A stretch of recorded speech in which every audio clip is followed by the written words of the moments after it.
The bones in the dust, the ink in the blood, the faded photos, and the memories too painful to share. Witness one woman's journey to uncover her grandmother's past and the tragic fate of a stolen generation of Armenian women. Grandma's tattoos. Witness at this time on Al Jazeera.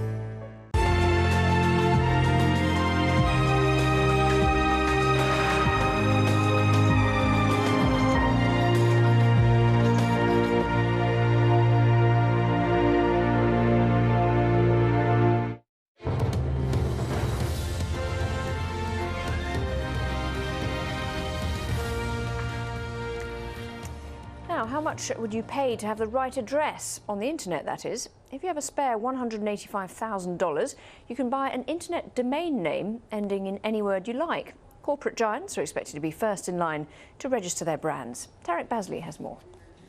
For 30 years, they've been considered the backbone of the internet. Web addresses like .com, .org or .uk have shaped the way we navigate the web.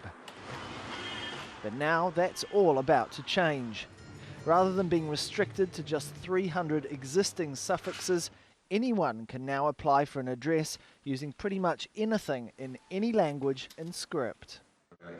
ICANN, the organisation which manages the addresses, says the changes will open the internet to the world. That will make the internet accessible, help make it accessible to a large number of people who don't speak English or any of the Western languages. We want to do anything we can to help make sure that the domain name services and choices and opportunities are available all over the world. Corporate giants with big brand names are expected to be first in line, applying for addresses like drink.pepsi, drive.ford or watch.al Jazeera. Cities too like London, New York and Sydney are also likely to want to buy their own domain names. Applying for the suffix, though, is not cheap. It costs $185,000. Many of us are accustomed to typing in .com or .org or perhaps .uk if you're in the United Kingdom, and I'm not sure it's going to really have that much of an impact. And the other issue, of course, is that many of us use search engines, and it won't have any impact there. As internet use continues to grow and spread around the world, embracing its cultural and linguistic diversity will serve to make the World Wide Web just that much more global. Tarek Bazley, Al Jazeera. Well, Marcus Green is an internet expert and managing director of Toolkit website. He joins us from Southampton in the UK. Thanks very much indeed for being with us. So, why is this happening now, particularly? Well, overall, I mean, this is definitely going to be a good thing. It's happening now because the domain names have been quite closed for many years. There's the .com, the .co.uk, which we know in the UK, and many country-level names. But there aren't names in different scripts, for example, Arabic or Greek or Hebrew, Chinese, for example. And there aren't suffixes at the end. The suffix is the bit at the end after the company name, so it's .com or .co.uk, .net or .org. And what about, I mean, critics are saying that actually it's just a kind of money-spinning exercise for the organisation that effectively runs this domain name business. So the organisation is called ICANN, and they were originally set up by the US government, so it is quite a US-centric, or it has been quite a US-centric business. However, one of the good things about what they're doing is they're actually opening up, as they said in your piece there, to other scripts, Chinese and so on and so forth. So it does in some ways open this up to the rest of the world.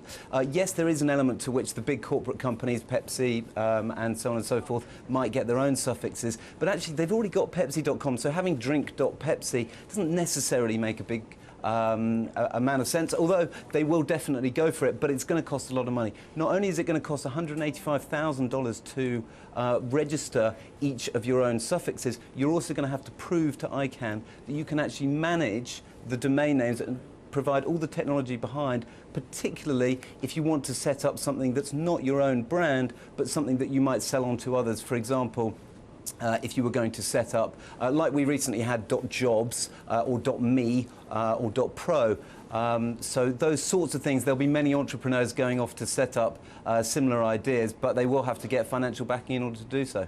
And is that to try and avoid the problem that there was with some of the web domains as it is at the moment, where people buy them up and then hope to sell them on later, and it's just a kind of money-spinning exercise for them? Yeah, the cyber squatting. I mean, look, that's going to happen. And one of the problems at Toolkit, we set up small business websites, and our customers who we talk to every day, you know, say, should I buy my domain name in .eu, .co.uk, .uk.com, .com, and so on and so forth. And, you know, there are literally hundreds of different suffixes that you could buy. So for small businesses, it's very costly to do that. What we found is that actually what small businesses want to do is to register their domain name, and generally they like to keep it quite simple. So most of our clients here in the UK go for a .co.uk because the consumer knows and understands it. And sure, people in the business might know what a .jobs or a .pro or a .cc is, but lots of consumers really only know the main suffixes. So it'll be quite interesting to see when this comes out, actually how many of the new suffixes take on. OK, Marcus Green, thanks very much indeed for shedding light on that story. Thank you. Now, let's go for the latest sports news. Over to Robin in Doha.